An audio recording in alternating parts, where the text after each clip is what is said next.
UPSC GS Paper 3 syllabus. This paper is all about science and tech, economy, ecology and environment and security issues. तो ये paper आपको एक challenge देगा कि India की global economic situation क्या है और हमारी जो ग्रोइंग इकोनॉमी है उस वो किस डायरेक्शन में जा रही है, तो उस हिसाब से उसका इकोनॉमी का सिलेबस है। और ये बहुत इंटरेस्टिंग पेपर है, इसका सिलेबस भी बहुत इंटरेस्टिंग है क्योंकि इसमें साइंस एंड टेक और इसमें ढेर सारा करंट अफेयर्स भी आपको साथ साथ स्टडी करना पड़ेगा क्योंकि इसके प्रीलिम्स में भी इन सेक्शंस में से करंट से बहुत सारे क्वेश्चंस आते हैं, जैसे कि ecology, environment, science tech, economy इत्यादि। सो लेट्स डाइव इन।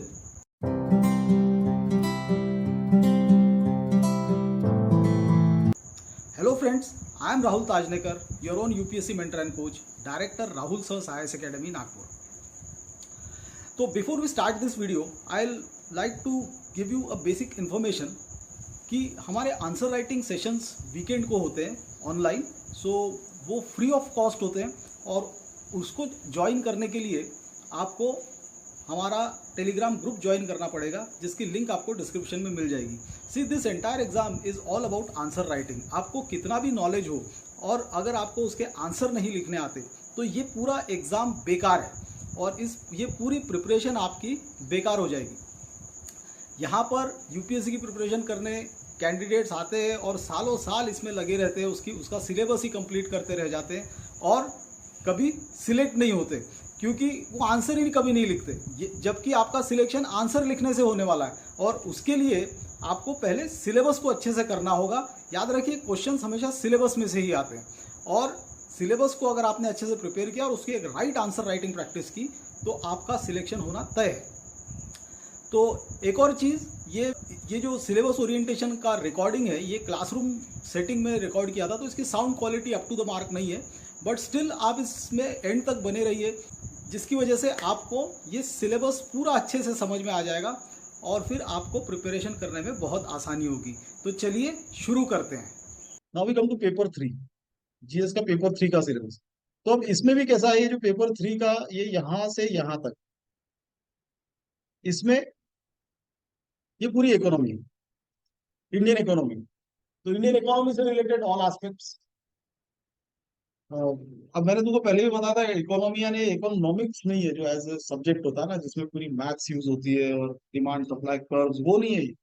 सब aspects of Indian economy. Okay, तो वो सारी चीजें इसमें है, तो इसको अलग से एक एक पॉइंट को अलग से डिफाइन ये करने की जरूरत नहीं है।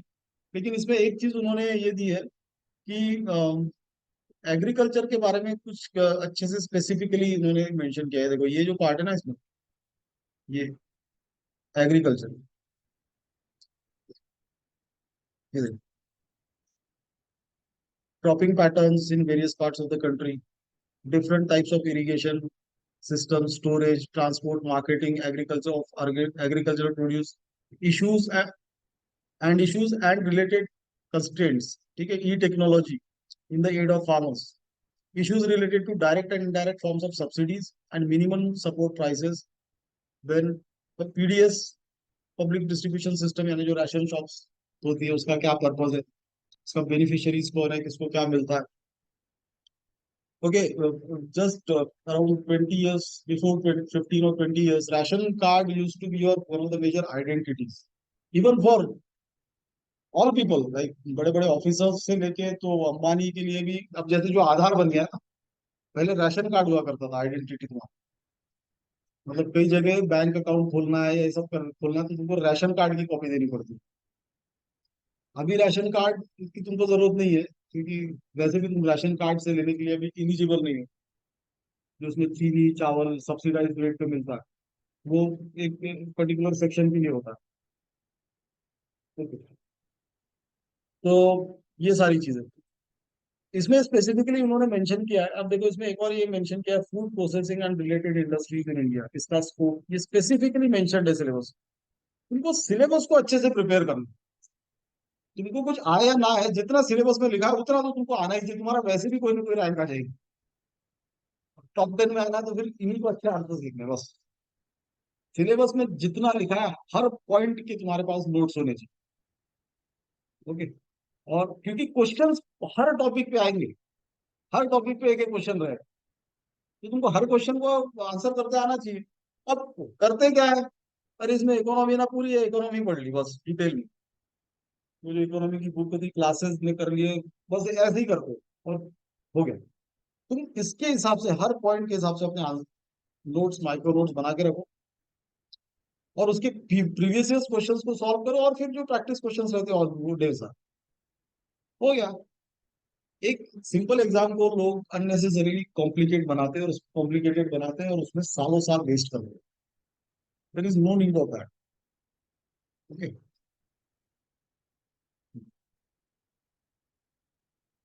फिर ये सब लैंड रिफॉर्म्स वगैरह इसी में आ गया। फिर इसमें एक इंपॉर्टेंट सेक्शन है साइंस एंड टेक्नोलॉजी। ठीक है, development and their application. Okay, तो ये पेपर 3 में कई सारे इंपॉर्टेंट टॉपिक्स है, जैसे इकोनॉमी हो गया, साइंस एंड टेक हो गया। साइंस एंड टेक से रेगुलर बेसिस पे क्वेश्चंस आते हैं, प्रीलिम्स में तो बहुत ही आते हैं, और करंट अफेयर्स में भी आते हैं, कि करंट अफेयर्स के भी साइंस टेक रिलेटेड क्वेश्चंस आते हैं। तो अब साइंस टेक है तुम्हारे सब हर चीज में, जो तुम फूड्स खाते हो उसमें भी बायोटेक्नोलॉजी होती है, पैकेज फूड्स जो रहते हैं। तो खैर बायोटेक्नोलॉजी के बारे में उसमें बहुत सारी चीजें है, उसमें क्लोनिंग भी है। ठीक है, you can create a clone, how cloning is done, ये। तो ये सारी चीजें उसमें है। और फिर नैनो टेक्नोलॉजी, कंप्यूटर, ये सब टेक्नोलॉजी के part. What is nano technology, what are super computers, what is artificial intelligence, ये तो खैर वो तो सिलेबस में भी लिखा हुआ है। तो ये सब चीजें तुम्हारी उसमें आएंगी, किसमें, टेक्नोलॉजी में। देखो यहाँ पर क्लियरली लिखा, awareness in IT space, computers, robotics, nano technology, biotechnology and issues relating to IPR, intellectual property rights. तो ठीक है, achievements of Indians in science and technology, Indianization of technology and development, developing new technology.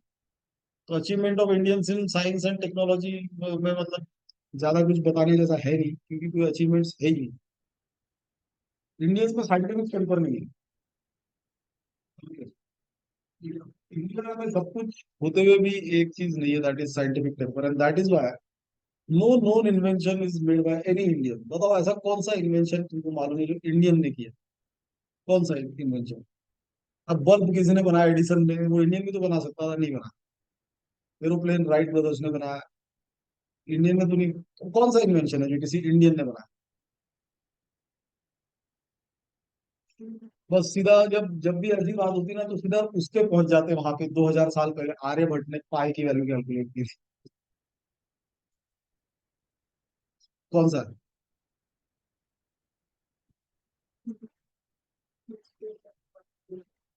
नहीं नहीं, वो देखो, Higgs Higgs boson particle जो तुम बोल रहे हो ना, वो जो बोस है, बोस एंड आइंस्टाइन में, बोस आइंस्टाइन कंडेंसेट एक मैथमेटिकल मॉडल क्रिएट किया था, which is a state of matter. There are various states of matter. ठीक है, and since Bose was already working with this kind of part, क्या बोलते हैं उसको, पार्टिकल फिजिक्स, तो उसको बोसॉन नाम दिया as a honour. He did not discover it initially. हाँ, लेकिन फिर भी ये थियोरिटिकली मॉडल हुआ ना, मैं इन्वेंशन की बात कर रहा हूँ, I am talking about invention. Invention मतलब समझते हो ना, ये कंप्यूटर, कार, यानी कार कैसे चलती है, आईसी इंजन से, what is internal combustion engine. ठीक है, वो इंटीग्रेटेड सर्किट्स होते हैं, ट्रांजिस्टर्स, ट्रांजिस्टर्स इलेक्ट्रॉनिक में, जो तुमको तो पता ही होगा, बेस एमिटर ट्विटर रहता हो क्या, बेस एमिटर और तीन रहते हैं ना, ट्रांजिस्टर के कलेक्टर। हाँ हाँ, तो ये व्हाट इज अ डायोड, ये इसको इन्वेंशन बोलते हैं, यानी जो तुमने हाथ से बनाया, नॉट साइंटिफिक कैलकुलेशन, वो सब नहीं। ऐसे कौन से इन्वेंशन है बताओ। हाँ,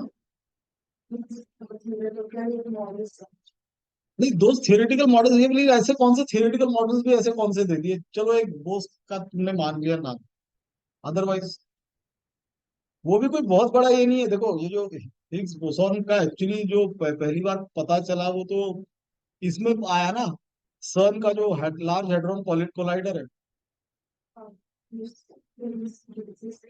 अरे नहीं, बोस की थियरीज मत बोलो, वो एक उसका उसमें एक वन ऑफ द कॉन्ट्रीब्यूशन है, आई एग्री, ठीक है, but it is not entirely his, समझ गए, it is not, when particles were discovered, when fundamental particles were discovered, it one thing that was elusive, one thing was elusive for everyone, and that was how do particles gain mass. Okay, now some particles gain mass, some are massless, जैसे photons are massless, electrons have a mass, quarks have mass. Okay, तो quarks छह type के होते हैं, up down, चार्न, और क्या बोलते हैं उसको, छह टाइप के क्वार्क्स होते हैं ना, top bottom, up down, charm and strange, strange, हाँ, छह टाइप के क्वार्क्स होते हैं। इनके मास कहाँ से आते हैं ये नहीं पता था किसी को। तो in the Higgs field, when they interact, the particles interact with the Higgs field, तो it is the boson which provides mass to them, ऐसा उसका है चक्कर। तो ये सब मैथमेटिकल कैलकुलेशन से होते हैं, तो इसमें बोस का कंट्रीब्यूशन है ना, मैं कहा मना कर रहा हूँ, इसीलिए तो उसका नाम दिया है। लेकिन बोस, बोलेंस होली, हिग्स फील्ड तो किसी और के नाम पे, हिग्स, उसको हिग्स बोसन भी बोलते हैं ना। तो हिग्स बोसन, हिग्स तो अभी उसकी डेथ हुई, इनफैक्ट अभी 3 दिन पहले पेपर में आपका, 3-4 दिन पहले, जो हिग्स था जिसने वो हिग्स फील्ड की कल्पना की थी, he died at the age of 93 some। तो this entire universe is basically electromagnetic field through which particle, तो ये एक है बोस, ठीक है। तो लेकिन अब बाकी के जो इन्वेंशन, हम इन्वेंशन की बात करें, जिसके लिए invention, you know what invention require, invention require tinkering. Tinkering का मतलब होता है that you do something many times to invent something. You know what Edison said? Edison said, I failed 999 times before creating a bulb. So 999 attempts fail हुए, but he was not unhappy for that. What he said was, I learned 999 ways of how not to make a bulb. Okay, तो इसको tinkering बोलते हैं। तो Indians में basically ना tinkering attitude नहीं रहता, तुम कुछ करते रहो उसमें से कुछ आ जाए। यहाँ के सोशल स्ट्रक्चर, कल्चर और रिलीजन जो भी बोलो, पता नहीं क्या है, यहाँ पे साइंटिफिक पेपर नहीं, इसलिए इन्वेंशंस में कोई कॉन्ट्रीब्यूशन नहीं है इंडियंस। अब इतने सारे केमिकल पीरियोडिक टेबल के एलिमेंट्स है, वो एक भी बताओ कौन सा इंडियन ने इन्वेंट किया, डिस्कवर किया, ठीक है। फिर तुम कोई भी इन्वेंशन की बात करो ना, इवन अब ये जो सब आईआईटीएस रहते बड़े 10 पॉइंटर्स और ये सब यूएसए जाते हैं, हाँ, तो कंप्यूटर साइंस का 10 पॉइंटर, 8वें सेमेस्टर में 10 पॉइंट, मतलब as if intelligence is oozing out of their brains. तो ये यूएसए वगैरह जाके कौन से, मतलब कोई इन्वेंशन वगैरह तो दिखता नहीं है। They have good job, good packages, बहुत काम करते हैं। इन्वेंशन की बात कर रहा हूँ, अब चलो वो छोड़ो, नॉर्मल तुम्हें सब एल्गोरिदम हो गया। ये फेसबुक, इंस्टाग्राम, जितना भी सोशल मीडिया है, ये चलता कैसे है? It is nothing but N algorithm. तो ये भी तो कि नॉर्मल वहां के लोगों ने बनाया, जो कि बहुत हाईटेक कॉलेजेस के भी नहीं थे, जिन्होंने फेसबुक बनाया। फेसबुक, मार्क जुकरबर्ग कौन सा बड़ा हाईटेक एजुकेटेड है, और ये इंस्टाग्राम का एल्गोरिदम जिसने बनाया, ये सब एल्गोरिदम्स होते हैं जिनपे सोशल मीडिया चलते हैं। तो ये भी तो नहीं बनाया किसी इंडियन ने, कुछ भी नहीं। अब जैसे आईटी सेक्टर में इंडिया में कितनी सारी बड़ी बड़ी कंपनीज है, आईटी सेक्टर में लोग जॉब करते हैं। ओके, यहाँ के सब आईटी प्रोफेशनल जॉब करते हैं, तो वहां पे वो कुछ लैंग्वेजेस पे काम करते हैं, जैसे सी, C++, पाइथन, जावा, ओरेकल, ओके, और पीएचपी और क्या क्या है, ढेर सारी लैंग्वेजेस। तो इनमें से एक भी लैंग्वेज किसी इंडियन ने बनाई है क्या? उस पे काम लाखों करोड़ों लोग कर रहे हैं। सी लैंग्वेज किसने बनाई? इंडियन ने तो नहीं बनाई। तो वही मैं बता रहा हूँ कि देर आर नॉट मेनी, ये जो यहाँ सिलेबस में भले ही लिखा है, achievements of Indians in science and technology, ऐसा भी नहीं है कि जीरो है, इतनी भी बुरी हालत नहीं है, लेकिन ज्यादा भी कुछ नहीं। It is simply because of the lack of scientific temper, समझ लो।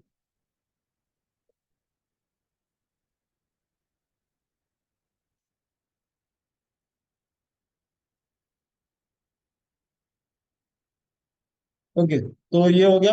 देन कंजर्वेशन, अब इसमें एक और इंपॉर्टेंट टॉपिक है पेपर 3 में, दैट इज दिस एनवायरमेंटल मतलब इकोलॉजी इन्वायरमेंट रिलेटेड है, ये इकोलॉजी इन्वायरमेंट रिलेटेड है। एंड इकोलॉजी इन्वायरमेंट से प्रीलिम्स में बहुत वेटेज रहता है, पता नहीं वो क्यों है, लेकिन 12 से 15 क्वेश्चन इससे पूछते हैं, यानी 10 प्लस तो होते ही है ना। Again it is a scoring part, लेकिन इसमें कई बार क्या होता है, कुछ लोकेशंस या कई ऐसी पॉलिसीज वगैरह के बारे में भी पूछते हैं, वर्ल्ड की या इंडिया की, इकोलॉजी इन्वायरमेंट रिलेटेड, तो वो नहीं पता होती। तो इसमें करंट अफेयर्स के भी और स्टैटिक पार्ट के भी क्वेश्चंस बहुत आता है। प्रीलिम में 10 10 प्लस क्वेश्चन इकोलॉजी इन्वायरमेंट से रहता है। ठीक है, तो खैर प्री को क्रैक कैसे करना, उसकी पूरी स्ट्रैटेजी तो हम यहाँ करेंगे। It is very easy to clear prelims basically.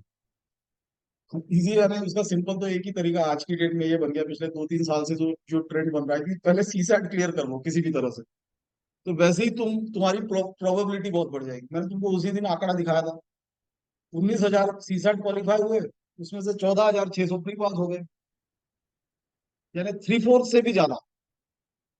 यानी हर चार में से चार पांच, हर चार में से तीन से ज्यादा लोग पास हो प्रीलिम। तो सीसैट तुम पास कर लो, क्वालिफाई कर लो, जिसमें से 33% मार्क्स ही लाने हैं। और फिर ये बचा तो तुम्हारी होने की प्रोबेबिलिटी तो वैसी ही हो गई। और फिर इसमें कुछ जो हम करेंगे कि कौन से टॉपिक ज्यादा करने हैं, कौन से करने कम करने हैं, और कौन से करने ही नहीं है, ये भी बता दूंगा मैं। हम जैसे एंशियंट मिडिवल इंडिया वाली करेंगे, तो अभी हम एंशियंट इंडिया से शुरू करेंगे मंडे से। तो उसको करेंगे जरूर, लेकिन जितना एनसीईआरटी में ना उतना ही करना, उसके ज्यादा मत करना, क्योंकि उसकी स्काई इज द लिमिट है। हर साल एंशियंट और मिडिवल में से 10 12 क्वेश्चन आते हैं, दोनों मिला के। 10 12 तो नहीं, 7 8 9 वगैरह आते हैं। उसमें से कम 5 क्वेश्चन ऐसे होते हैं जो एमए हिस्ट्री वालों को भी नहीं आने वाले। You are getting my point. 5 question ऐसे होंगे जो एमए हिस्ट्री वालों को भी नहीं आएंगे, तो तुमको कहाँ से आएंगे? तो इसलिए ये इसको छोड़ भी दिया तो चलता, कोई फर्क नहीं पड़ता। ठीक है, हम करेंगे उसको।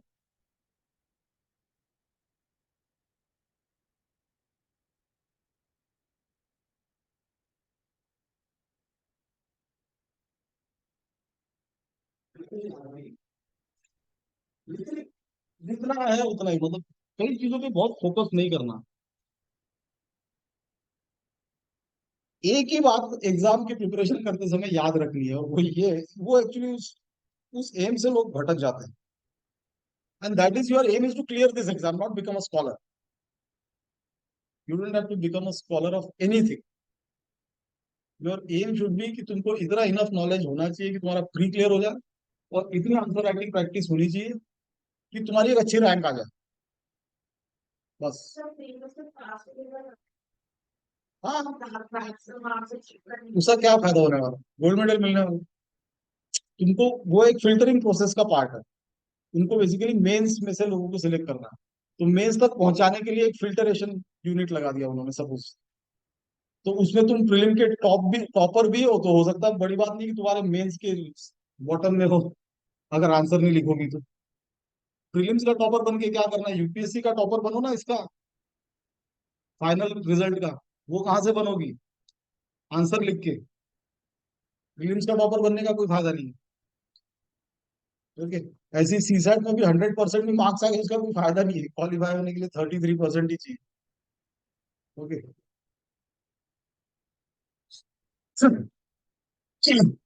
Then disaster and disaster management, ये एक इंपॉर्टेंट टॉपिक है। इस पे भी हर साल क्वेश्चन, मतलब प्रीलिम में तो नहीं, मेंस में आता है। Linkages between development and spread of extremism. ना अब देखो, ये एक्सट्रीमिज्म क्या होता है? एक्सट्रीमिज्म मतलब terrorism is a part of extremism. तुम अपनी डिमांड्स को ये करने के लिए किस हद तक जाओगे? नक्सल प्रॉब्लम इंडिया में, या बाकी की जो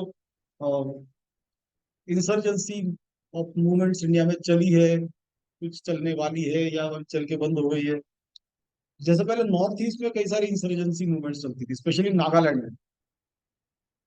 जब Nagaland, when India got independence, तो नागालैंड के लोगों का क्या कहना था, या वहां के लीडर्स का, कि तुमने, ब्रिटिश ने हमको इंडिया के साथ क्यों चिपका दिया जबरदस्त। एक्चुअली हमारा इंडिया से कोई लेना देना ही नहीं है, जो कि सच भी है। I tell you how. जैसे उनका ये कहना था कि हिस्टोरिकली भी we were never ruled by any Ahom king. Ahom king यानी आसाम के जो किंग्स थे, उसका वो हिस्टोरिकली पॉलिटिकली उसका पार्ट नहीं था। देव Nagaland was not even a part of Mughal empire. किसी भी बड़े पैन इंडियन एम्पायर का भी नागालैंड कभी पार्ट नहीं था।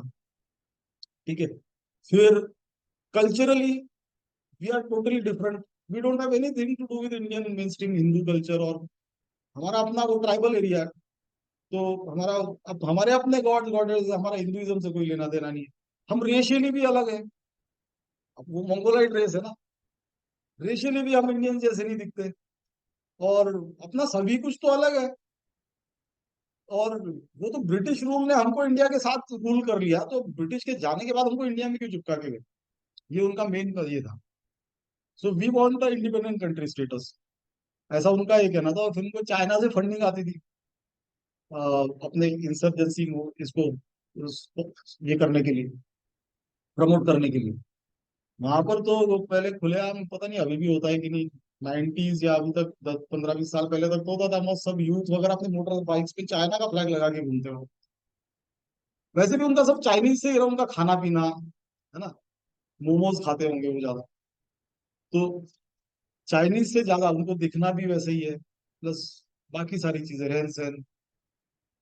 और अब एक और ये हुआ कि ब्रिटिश रूल की वजह से पूरे नॉर्थ ईस्ट एरिया में और इन एरियाज में क्रिश्चियनिटी बहुत स्प्रेड हुई है। तो मोस्ट ऑफ द नागालैंड की पॉपुलेशन जो है, वो 80% ऑफ इट इज क्रिश्चियन। तो वो इनका ये कहना था, तो वहां इंसर्जेंसी ऑपरेशन था, उसको कंट्रोल किया। फिर मिजोरम में प्रॉब्लम था, वो तो अब अभी फिर से मणिपुर में चल रहा है एक दूसरा प्रॉब्लम। देखो ना, मणिपुर में भी अभी नहीं चल रही, कितना वहां पे एक पीछे एक केस हो गया था, 2 women वर परेडेड नेकेड। तो ये वहां पे ये चल रहा है, अरुणाचल प्रदेश में भी था, वहां कुछ ना कुछ चल ही रहा होता है। फिर इंडिया के इस पार्ट में नक्सल का एक बहुत बड़ा प्रॉब्लम है। वो अचानक से इरप्ट हो जाता है, फिर कई दिनों तक महीनों तक शांत रहता है, फिर अचानक से हो जाता है, ऐसे ही चलता रहता है नक्सल प्रॉब्लम जो है। उसको नक्सल मूवमेंट बोलते हैं। अब वो नक्सलवादी मूवमेंट क्या है और नक्सल मूवमेंट एग्जैक्टली क्या है, उसको बाद में बात करेंगे, क्यों है। और फिर अब कश्मीर का इशू, कश्मीर का प्रॉब्लम है। वो तो बहुत दिनों से था, पर बीच में काफी सारा घटा था, 90s से फिर से चालू हो गया, 90s ऑनवर्ड्स। और फिर पंजाब में एक बहुत बड़ा इंसर्जेंसी मूवमेंट चला, एक्सट्रीमिज्म टेररिज्म। 80s में पंजाब में खलिस्तान मूवमेंट चली थी। खलिस्तान मूवमेंट यानी Punjab wanted the some groups of some Sikh organisations wanted Punjab as a separate country. और वो एक्चुअली टेररिज्म था, सिख टेररिज्म। और and it was completely sponsored by ISI, जो पाकिस्तान की इंटेलिजेंस एजेंसी। उनको पूरे आर्म्स का सप्लाई और सब ये मिलता था।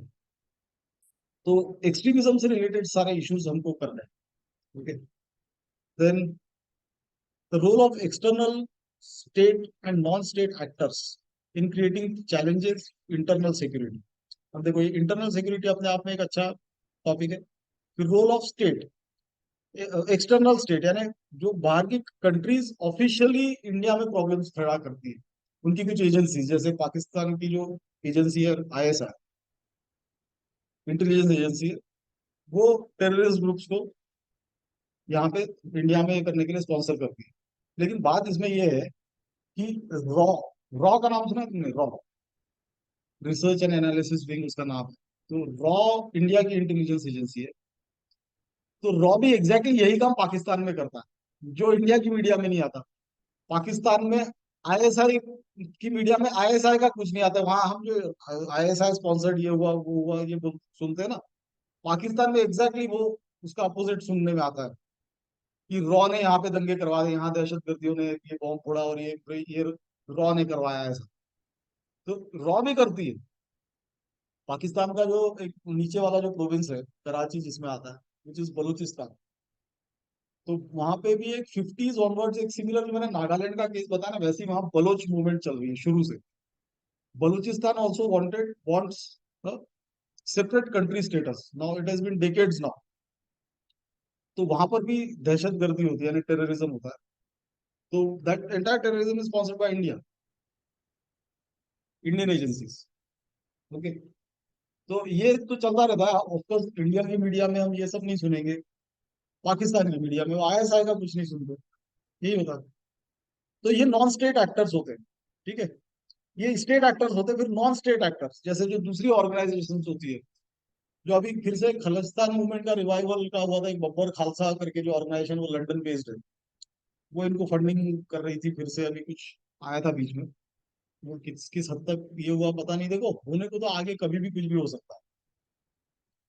हमको सतर्क रहना होता है, हमको यानी ये इंटेलिजेंस एजेंसी को, गवर्नमेंट को सतर्क रहना जरूरी होता है।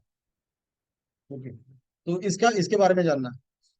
देन उसके अलावा बाकी का role of media and social networking sites in internal security challenges, basics. तुमको हर ये जो पॉइंट और सब पॉइंट होते हैं ना, इस पे तुम्हारे नोट्स रेडी होने चाहिए। इस पे अगर क्वेश्चन आया तो तुम क्या लिखोगे, बस छापना है। छापना है ना, रट्टा हुआ छापना नहीं है, क्वेश्चन के हिसाब से एनालाइज करके उन कीवर्ड्स को यूज करके एक अच्छा आंसर बनाना। इसकी प्रैक्टिस करनी है तुम्हें बता रहा हूँ, इसको तुमने इस हिसाब से किया, no one can stop you in coming in top 10। Okay, फिर basics of cyber security, money laundering and its prevention. ठीक है, security challenges and their management in border areas. फिर linkages of organize crime and terrorism. Organize crime और terrorism का क्या linkage रहता है, बहुत बड़ा लिंकेज रहता है। एक्चुअली कैसा रहता है कि टेररिज्म की जो फंडिंग रहती है, वो इवेंचुअली आती कहाँ से, वो ऑर्गेनाइज क्राइम जो माफियाज जो रहते हैं, है ना, जैसे दाऊद इब्राहिम, जो गैंगस्टर और जो बॉलीवुड मूवीज में जो दिखाते हैं ना, इनका हजारों करोड़ का नेटवर्क रहता है। तुमको मालूम है क्या, अभी जितना आईपीएल चलता है, क्रिकेट मैचेस ये सब होती है, इसमें बेटिंग होती है, and betting is illegal in India. मतलब कई लोगों का कहना है उसको लीगल ही कर दो ना सीधा, वो तो वैसे भी होती है। तो उसको लीगल करने से क्या होगा कि एक फॉर्मल इंडस्ट्री बन जाएगी, और गवर्नमेंट को उसका रेवेन्यू मिलेगा, यानी गवर्नमेंट टैक्स लगाएगी ना उस पे, हर बेट पे। तो गवर्नमेंट का रेवेन्यू मिल जाएगा, और ये पता लग जाएगा कि वो कौन करवा रहा है, कैसे करवा रहा है, किसके अकाउंट में पैसे जा रहे हैं, ऑफिशियल हो जाएगा सब। अभी बेटिंग होती है पूरी इलीगल।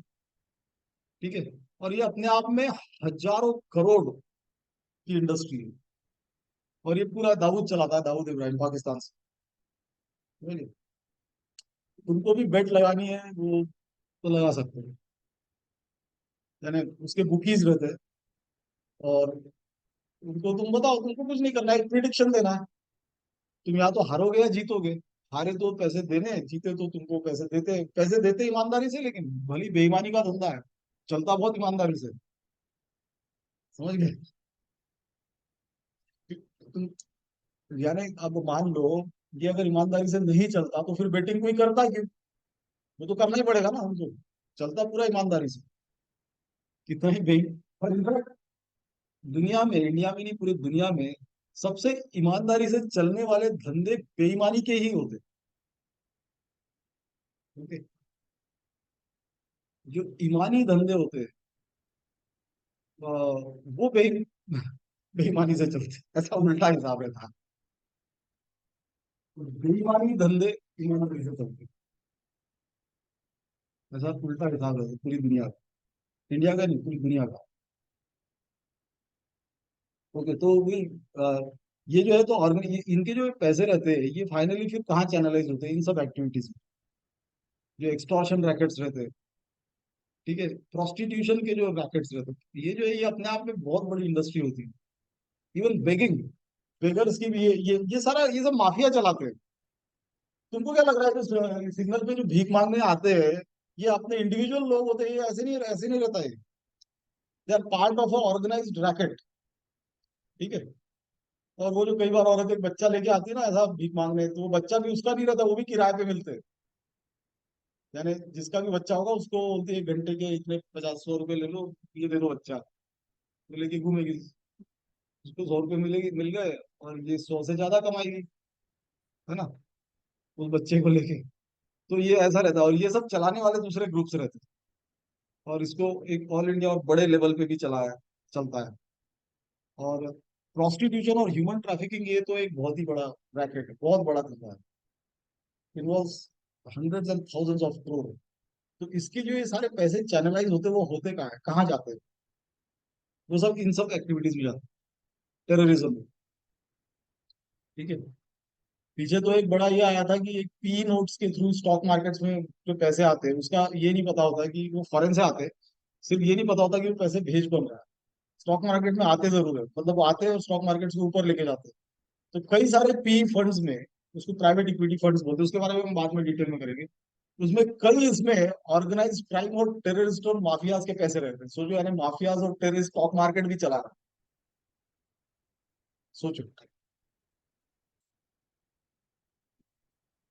तो पी चिदम्बरम जब फाइनेंस मिनिस्टर था मनमोहन सिंह गवर्नमेंट में, उन्होंने पी फंड बैन कर दिए क्योंकि इसकी ओनरशिप पता ही नहीं।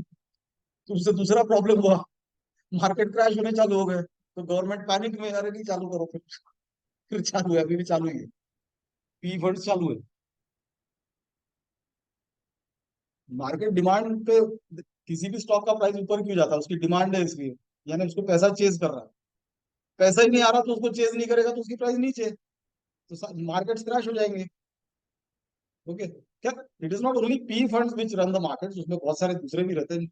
आजकल डोमेस्टिक डीआईएस जो है, institutional investors, mutual funds, India के या फॉरेन के भी, वो सब भी उसमें बहुत उसका बड़ा रोल रहता है, एफआईआईएस का। लेकिन पी फंड्स भी अच्छा खासा फंड लाता है इंडिया में, डॉलर्स में वो। Okay, then basics of cyber security, money laundering and its prevention, है ना। मनी लॉन्ड्रिंग मतलब बेसिकली पैसे को ऐसे वे में इधर से उधर घुमाना, फिर ऊपर से उसका टैक्स भी नहीं भरना। तो this is all comes under money laundering ना। मनी लॉन्ड्रिंग का एक एक्ट है, पीएमएलए एक्ट, जो prevention of money laundering act. तो ये एक्ट बहुत पहले से था, बीजेपी गवर्नमेंट ने उसको थोड़ा और स्ट्रिंजेंट बना दिया। तो ये अरविंद केजरीवाल और वो सोरेन, इनको जो अरेस्ट किया वो इसी एक्ट के अंडर में किया, prevention of money laundering act. इसमें उन्होंने बेसिक चेंज क्या कर दिया, अब ऐसा नहीं कि बड़े अच्छे इंटेंशन से, इंटेंशन सिर्फ ये था कि अपोजिशन के पॉलिटिशियंस को कैसे हैरास करना, या अपोजिशन कैसे खत्म करना। भाई, तुमको पॉलिटिक्स में आगे रहने के लिए ये कितनी गलत स्ट्रेटेजी, यानी ये एक अनपढ़ आदमी ही ऐसी स्ट्रेटेजी सोच सकता है जो कि मोदी है। यानी गुंडा मेंटालिटी या चीप मेंटालिटी, कि तुम पॉलिटिक्स में आगे कैसे रहोगे अपोजिशन को खत्म करके। अरे तुम ऐसे क्यों नहीं आगे रहते कि अच्छे काम करेंगे, कि तुमको लोग वाकई में विलिंगली वोट दे देंगे। तुम अच्छे काम करो ना, तुम अच्छे काम करो, देश को आगे बढ़ाओ, लोगों को खुश रखो, तुमको लोग चुनते रहेंगे जन जन्मांतर तक। तुम क्या करते हो, इधर की सरकार गिरा दी, उधर की सरकार, इधर कांग्रेस के एमएलए खरीद लिए, इधर के एमएलए खरीद लिए, उधर ये बना दी जोड़ तोड़ करके, बस ये। हाँ, फिर जो नहीं बिकते या जो ये नहीं होते तो उनके ऊपर ये ऐसे एक्ट बनाओ, स्ट्रिंजेंट प्रोविजंस लाके, जिसमें बेल नहीं मिलेगी, और उनको जेल में डालो। ओके, तो ये ऐसे तरीके से ये करता है। तो खैर, ये हम प्रिवेंशन मनी लॉन्ड्रिंग एक्ट क्या है इसको भी हम देखेंगे। Then security challenges and their management in border areas, linkages of organized crime with terrorism, अच्छा ये बताओगे, various security forces and agencies and their mandate. तो जैसे सिक्योरिटी फोर्सेस जो रहती है, अब तीन तो आर्मी की विंग्स, तीन तो डिफेंस की विंग्स हो गई, आर्मी नेवी एयरफोर्स, ठीक है। फिर और क्या हुआ, लॉ एंड ऑर्डर के लिए पुलिस होती है। फिर उसके अलावा भी कई सारी एजेंसीज होती है। जैसे बताओ इसके अलावा और कौन सी एजेंसीज होती है। एयरपोर्ट पे गए हो कि नहीं, एयरपोर्ट देखा होगा, वहाँ वहाँ जो वो रहते हैं लोग खड़े यूनिफॉर्म में, वो कौन सी एजेंसी के रहते हैं, वो पुलिस वाले रहते हैं, आर्मी वाले रहते हैं, कौन रहते हैं, वो कौन रहते हैं। एयरपोर्ट्स की सिक्योरिटी किसके पास है? नहीं, कस्टम वालों का अलग काम है। कस्टम वालों का इंपोर्ट एक्सपोर्ट में कोई ये तो नहीं हो रहा, स्मगल्ड गुड्स को चेक करना वो होगा। जो नॉर्मल एयरपोर्ट पे सिक्योरिटी होती है, पूरे जो यूनिफॉर्म लोग दिखते हैं वो पुलिस के थोड़ी ना होते हैं, नहीं, वो आर्मी के होते हैं। वो एक अलग एजेंसी है जिसके भी क्लास वन पोजिशन के लिए इसी एग्जाम से रिक्रूटमेंट होता है, that is CISF, centralised industrial security force. तो इंडिया के जितने भी की इंस्टॉलेशन है, एटॉमिक पावर प्लांट से लेके कहीं भी, एयरपोर्ट्स, यहाँ पे सीआईएसएफ को तैनात किया जाता है। ऐसी रेलवे की जो पूरी, देखो रेलवे में दो टाइप की यूनिफॉर्म लोग रहते हैं। एक तो जीआरपी रहती है, गवर्नमेंट रेलवे पुलिस, वो तो नॉर्मल जो पुलिस है स्टेट की, वो अपनी पुलिस प्रोवाइड करती है रेलवे में क्राइम कंट्रोल के लिए। लेकिन रेलवे की बहुत बड़ी प्रॉपर्टी है ना। Railway is the biggest land Lord in India. Okay, तो प्लस उनकी जो प्रॉपर्टीज रहती है, उनका कितना, तुम ट्रेन से कभी जाओ तो देखो कितना सामान रेलवे का पड़ा रहता है ऐसा, उनकी गिट्टी, उनके कई सारी चीजें। और उसके रेलवे के यार्ड्स में जो रहता है उसकी सिक्योरिटी, तो रेलवे का जो सामान है, प्रॉपर्टी, उसकी सिक्योरिटी के लिए एक अलग फोर्स होती है, that is called RPF, railway protection force. उसका भी रिक्रूटमेंट इसी एग्जाम से होता है, उसकी भी क्लास 1 पोस्ट के लिए रिक्रूटमेंट इसी एग्जाम से होता है। तो ऐसी फिर और है बीएसएफ है, बॉर्डर सिक्योरिटी फोर्स, क्योंकि जो बॉर्डर्स की सिक्योरिटी देखती है, सिर्फ बॉर्डर्स की। फिर एक और आईटीबीपी है, इंडो तिब्बतन बॉर्डर पुलिस, वो उधर के इंडो तिब्बतन बॉर्डर को देखती है। फिर सीआरपीएफ है, सीआरपीएफ का नाम तो सुना ही होगा, सेंट्रल रिजर्व पुलिस फोर्स। तो ये एक रिजर्व पुलिस फोर्स होती है। मान लो किसी सिटी में दंगे हो गए, वहां की पुलिस नाकाम है उसको करने के लिए। प्लस दूसरा ये है कि ये एजेंसी कंप्लीटली सेंट्रल गवर्नमेंट के कंट्रोल में होती है, पुलिस स्टेट गवर्नमेंट के अंडर में होती है। तो वहां पे दंगे हो गए, वहां का या जो भी कंट्रोल नहीं हो रहा, तो सेंट्रल गवर्नमेंट क्या बैठे बैठे मुंह थोड़ी ना देखती रहेगी, कंट्री तो उनके ही है, वो तो पूरी कंट्री का हेड है ना सेंट्रल गवर्नमेंट। तो central government will deploy CRPF, it can even deploy army, तो कुछ भी कर सकते। तो सीआरपीएफ होती है इन सब चीजों के लिए। फिर कई सारे रिलीफ रेस्क्यू ऑपरेशंस में सीआरपीएफ के लोग जाते हैं। ऐसी एनडीआरएफ एक है। अभी जो नागपुर में पिछले साल डेल्यूज हो गया था, क्लाउड बर्स्ट, तो वो जो ये बॉर्डरिंग एरिया, यहाँ से जो नाग नदी जो बहती है, उसके यहाँ पानी काफी भर गया था। पूरा इंडिया एनडीआरएफ के लोग रातों रात कहाँ से टपक गए और उन्होंने कितने लोगों की जान बचाई। अरे सोते सोते रात में घर में पानी भर रहा था, ऊपर में फर्स्ट फ्लोर भी भर गया। तो उन्होंने कई लोगों, सिर्फ एक लेडी की डेथ हुई थी उसमें, उस डेल्यूज में। और वो भी इसलिए कि वो बेड रिडन थी, और अ, मतलब बाकी लोग पैनिक में आ गए, वो अपना अपना भी देख रहे थे, और तब तक वो डूब गई, सिर्फ उस केस में। एक ओल्ड लेडी थी जिसकी डेथ, जो कि वैसे भी टर्मिनली इल थी, वैसे भी होने वाली थी। तो अदरवाइज जान नहीं गई किसी की। तो एनडीआरएफ का उसमें बहुत बड़ा रोल है। डिजास्टर रिलीफ फोर्स जो होती है, ये अर्थक्वेक्स आ गए, सुनामी, कोई भी कुछ भी आया, तो वहां पर ये तुरंत तैनात हो जाते हैं, and they are train for that. They are basically train for rescuing people, जो नॉर्मल पुलिस उसके लिए ट्रेन नहीं है। लेकिन there are some forces which are specialised, है ना। अब जैसे आर्मी में गोली चलाने की वो तो सबको देते हैं, लेकिन उसमें कुछ कमांडोज होते हैं जो स्पेशलाइज्ड और स्पेशल स्पेसिफिक ऑपरेशंस को अंजाम देते हैं। ओके, तो बड़े बड़े ऑपरेशंस को 7-8 लोग जाके कंप्लीट करके आ जाते हैं। मतलब वो कोई मीडिया में और उसका ये नहीं होता, उनके पोस्टर नहीं लगते, उनको गोल्ड मेडल नहीं मिलते, these are all secret operations जो चलते रहते हैं, तुमको उसका पता भी नहीं चले। Okay, so they are specialised units. तो ऐसी कई सारे जो फोर्सेज है, उनके बारे में भी थोड़ी बहुत जानकारी होनी चाहिए, उनका मैंडेट क्या है, उसकी हायरार्की क्या है, रिक्रूटमेंट कैसे होता है उसमें, तो वो सब। So this was about paper 3।